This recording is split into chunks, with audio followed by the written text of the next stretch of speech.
दोस्तों, आप सभी का बहुत बहुत नमस्कार। आज आपको मैं डेप्रिसिएशन के बारे में बताने जा रहा हूँ। Depreciation under income tax.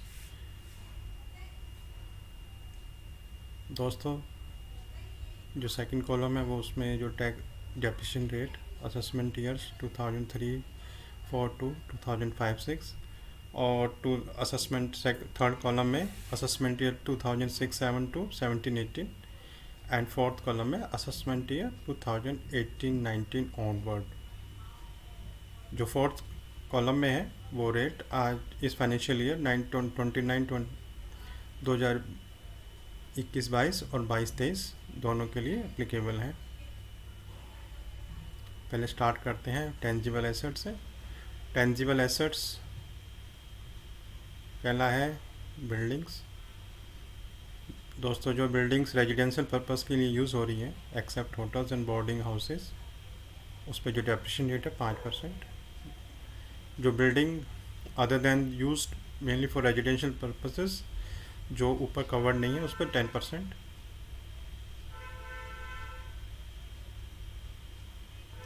जो 80i के लिए बिल्डिंग यूज़ हो रही हैं after 1 September 2002 for installing machinery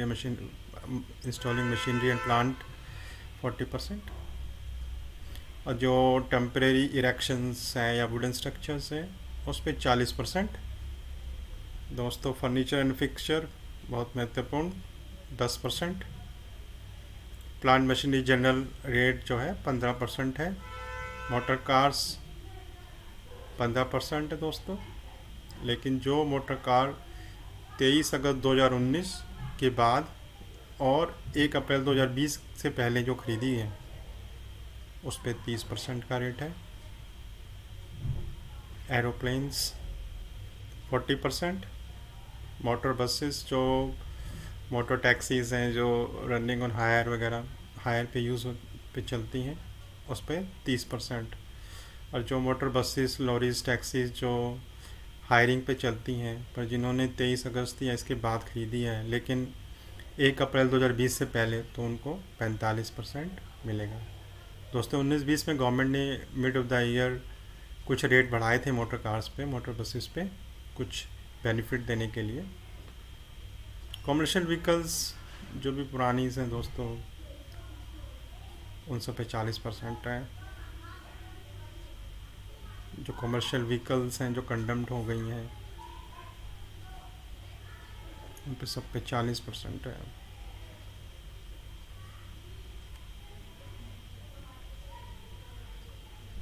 दोस्तों, फिर आता है मोल्ड्स जो रबर और प्लास्टिक गुड फैक्ट्रीज में यूज़ होती हैं उस पर 30%। जो भी डाई मोल्ड हैं उस पर।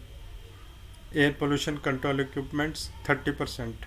जितने भी पोल्यूशन 40% जितने भी पोल्यूशन कंट्रोल इक्विपमेंट्स हैं, एयर पोल्यूशन कंट्रोल इक्विपमेंट या वाटर पोल्यूशन कंट्रोल इक्विपमेंट सब पे 40% है दोस्तों। गवर्नमेंट ने ज़्यादा डेप्रिसिएशन अलाउ किया हुआ है इनको। जो भी पोल्यूशन कंट्रोल इक्विपमेंट्स हैं या वाटर पोल्यूशन कंट्रोल इक्विपमेंट्स हैं तो ध्यान रखें दोस्तों, इस पर ज़्यादा रेट मिलेगा। इसमें लिस्ट दी हुई है कौन कौन से वाटर पोल्यूशन कंट्रोल इक्विपमेंट और air control pollution control equipments को, उसको पढ़ लें। जितने भी ये हैं इन पे 40% अलाउड है। Solid waste control equipment system उन पर भी 40% है। मशीन एंड प्लांट जो सेमीकंडक्टर इंडस्ट्री में आईसी जो ऑल इंटीग्रेटेड सर्किट में यूज़ होती हैं उस पर 30% है दोस्तों। फिर आता है लाइफ सेविंग मेडिकल इक्विपमेंट्स, इन पे भी दोस्तों 40% है। जितने भी ये लाइफ सेविंग मेडिकल इक्विपमेंट्स हैं इनकी लिस्ट दी हुई दोस्तों, जैसे कि डीसी डिफिब्रिलेटर, हेमोडियर, heart lung machines, cobalt therapy units, colour Doppler, SPECT, gamma camera, ये सब लाइफ सेविंग मेडिकल इक्विपमेंट्स हैं दोस्तों। Ventilator, surgical laser, gamma knife, जितने भी ये मेडिकल लाइफ सेविंग मेडिकल केवल लाइफ सेविंग जो मेडिकल इंस्ट्रूमेंट्स हैं उनको 40% डेप्रिसिएशन अलाउ किया गया दोस्तों। जो कंटेनर्स ग्लास या प्लास्टिक के जो रिफिलिंग कंटेनर्स हैं उस पर भी 40% है। कंप्यूटर बहुत ही जनरल यूज़ में आने वाला, हर एक कंपनी में कंप्यूटर्स होता है और कंप्यूटर सॉफ्टवेयर्स होते हैं दोस्तों। तो ध्यान रहे इस पर 40%, पहले 60 मिलता था, अब 40। असेसमेंट ईयर 18-19 से दोस्तों मैक्सिमम जो डेप्रिसिएशन रेट अलाउड है वो 40% है, इससे ज़्यादा किसी भी चीज़ पे नहीं मिल सकता है। Machinery and plant used in weaving processing and garment sector of textile industry 40% है दोस्तों। जो भी मशीनरी एंड प्लांट जितनी भी टेक्सटाइल इंडस्ट्री में यूज़ होती हैं वीविंग और प्रोसेसिंग के लिए, गारमेंट के लिए 40% में के दायरे में है। जो ATIA के अंदर जो plant machinery after first day 2002 in water supply project water treatment system में जो यूज़ हुई हैं उसके लिए 40% है दोस्तों। Wooden part used in artificial silk manufacturing machinery, उसमें भी 40% है। Cinematograph film bulb of studio light 40%। Match factories wooden match frames 40%। Mines and queries जैसे कि tubs, building ropes, haulage ropes and sand slowing pipes, safety lamps 40%। Salt works 40%। Flour mills roller 40%। Iron steel industries 40%। Sugar work 40%।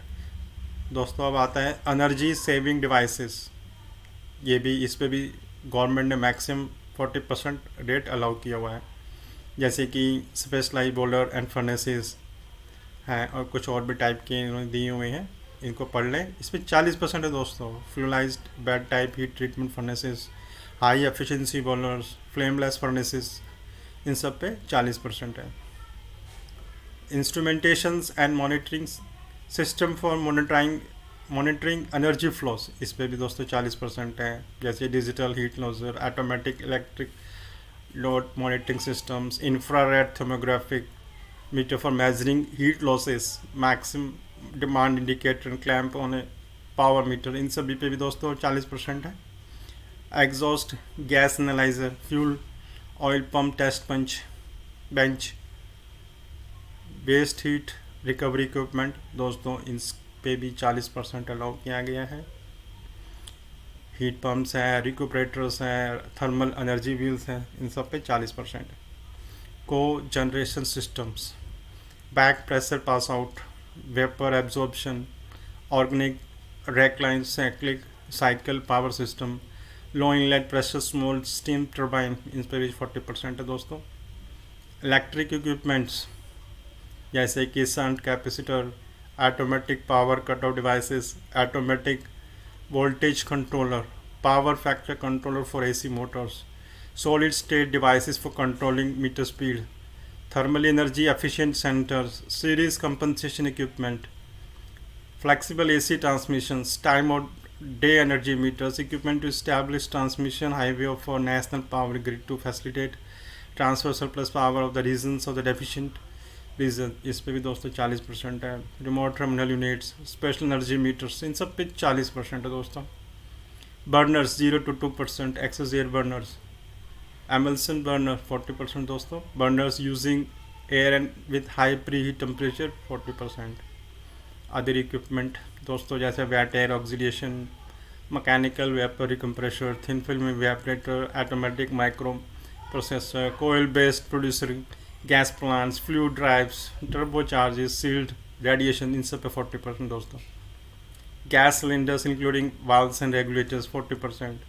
Glass manufacturing concern direct fire glass melting furnaces 40%। Mineral oil concerns plant used in field, इस पे भी 40% है दोस्तों। एक oil well छोड़ दीजिए जो assessment 16-17 से जो ऊपर कवर नहीं है, 15% उन पे चार्ज होगा। रिन्यूएबल एनर्जी डिवाइसेस, तो उस पर भी दोस्तों 40% है। एक बात तो दोस्तों इस समय एक चीज़ समझ के निकल के आती है, जितने भी एनर्जी सेविंग डिवाइसेस है, लाइफ सेविंग डिवाइसेस है, एयर पोल्यूशन कंट्रोल है, इन सब पे गवर्नमेंट ने मैक्सिमम 40% अलाउ किया हुआ है। जैसे रिन्यूएबल एनर्जी डिवाइसेस हैं, solar cooker, solar water heater, flat plate, तो दोस्तों इनकी लिस्ट है, इस पे भी 40% है।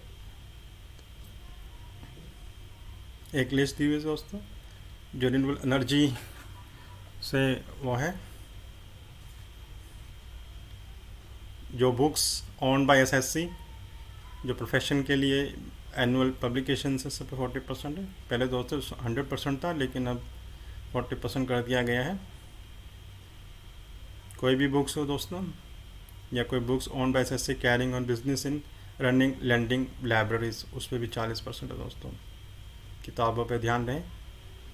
शिप्स पे 20% है, ओशन गोइंग शिप्स है या वेसल्स हैं, ऑर्डिनरी ऑपरेट इनलैंड वाटर, तो जितने भी vessels ordinary operating on inland water हैं उन पे 20% का है। पार्ट बी में दोस्तों इंटेंजिबल एसेट वो होती हैं जो दिखती नहीं हैं, जैसे कि know how, patents, copyrights, trademarks, licences, franchises और अदर बिजनेस और कमर्शियल राइट्स। तो गुडविल को छोड़ के, अगर गुडविल इंक्लूड नहीं है, उस पर 25% दोस्तों, ये ध्यान रहे। एक चीज़ और ध्यान देने वाली है, बिल्डिंग में क्या इंक्लूड है। ऊपर सबसे पहले बिल्डिंग बताया था मैंने, उस बिल्डिंग में रोड्स हैं, अगर किसी फैक्ट्री में रोड्स हैं वो भी बिल्डिंग में कवर्ड होंगे। कोई ब्रिजेस हैं, कोई कल्वर्ट्स हैं, वेल्स हैं या ट्यूबवेल्स हैं, तो 25% उस पर अलाउ होगा दोस्तों। इन सब पे भी ध्यान रहे, इनकी डेफिनेशन इम्पोर्टेंट है, तो इनको पढ़ लें दोस्तों। जो डेप्रिसिएशन जो अलाउड है वो WDB मेथड पे है। डेप्रिसिएशन जो है WDB मेथड पे अलाउ होता है दोस्तों। एडिशनल डेप्रिसिएशन जो वो भी मिलता है, अगर कोई प्लांट मशीनरी खरीदी है किसी बिजनेस के लिए, तो फर्स्ट ईयर में ही मिलता है वो 20% मिलता है। अगर लेस देन 180 डेज़ यूज़ हुई है तो 10% मिलेगा। अगर 10%, अगर फुल ईयर 180 डेज से ज़्यादा है तो फुल रेट मिलेगा 20% एडिशनल। वो एक ही साल मिलता है जिस साल वो खरीदी जाती हैं। अगर कोई एसेट एक भी दिन यूज़ होती है तो उस पर हाफ रेट एंड डेप्रिसिएशन मिलता है। डेप्रिसिएशन में जो सबसे ध्यान देने वाली बात है कि वो इसके अंदर जो डेप्रिसिएशन है वो डे बेसिस पे नहीं है। इसमें अगर आपकी कोई एसेट 180 दिन से कम यूज़ हुई है तो उस पर आधा मिलेगा, 180 से ऊपर है तो फुल मिलेगा। कोई प्रोपोर्शनेट मेथड नहीं है, डे बेसिस या मंथ बेसिस का के बेसिस पे नहीं मिलता है। इसमें 180 डेज से कम है तो आधा, और 180 डेज से ऊपर है तो पूरा डेप्रिसिएशन मिलेगा दोस्तों। ये बहुत इंपॉर्टेंट है, इसको प्रोपोर्शनेट ना करें, डे बेसिस से नहीं मिलता है। और अगर आप कंपनीज़ की बुक्स बना रहे हैं तो आपको कंपनी एक्ट के हिसाब से, जो भी कंपनीज एक्ट के 2013 में जो प्रिस्क्राइब्ड है WDB या SLM मेथड, उसके हिसाब से आपको डेप्रिसिएशन चार्ज करना है। लेकिन अदर देन कंपनी है तो नॉर्मली लोग इनकम टैक्स के जो रेट है उसी को फॉलो करते हैं। तो अगर आप प्रोप्राइटरशिप हैं या कोई और है, या पार्टनरशिप फर्म है, या कोई और है अदर देन कंपनी या कॉरपोरेट, तो आप इनकम टैक्स रेट यूज़ कर सकते हैं। लेकिन कंपनीज़ हैं तो आपको वहाँ पे कंपनीज़ रेट के हिसाब से डेप्रिसिएशन चार्ज करना पड़ेगा, कंपनी एक्ट में जो रेट है उसके हिसाब से। पर जब आप इनकम टैक्स की कैलकुलेशन करेंगे तो आपको वो भी कैलकुलेट करना पड़ेगा कि एज़ पर इनकम टैक्स क्या है, क्योंकि जो इनकम टैक्स में जो आपको अलाउ होगा वो एज़ पर कंपनी एक्ट नहीं होगा, बल्कि इनकम टैक्स की उसकी एडजस्टमेंट रिटर्न भरते वक्त करनी पड़ती है। जो कंपनी एक्ट के हिसाब से है उसको ऐड करते हैं, और जो as per income tax act है उसको लेस करते हैं, तब हम अपनी एक्चुअल टैक्स लायबिलिटी डिसाइड करते हैं। और ये दोस्तों मैट के अंदर भी काम आता है, जब मैट निकालना होता है तो ये बहुत इंपॉर्टेंट है डेप्रिसिएशन। इसका ध्यान रखें दोस्तों, इसको समझें, और मुझे उम्मीद आपको समझ आया होगा। और मेरे जो वीडियो है इसको लाइक करें, और अगर किसी ने सब्सक्राइब ना किया हो तो सब्सक्राइब जरूर करें। अगर मेरे को फेसबुक पे फॉलो कर रहे हैं तो मेरे पेज को फॉलो करें और उसको लाइक भी करें। आपका बहुत बहुत धन्यवाद।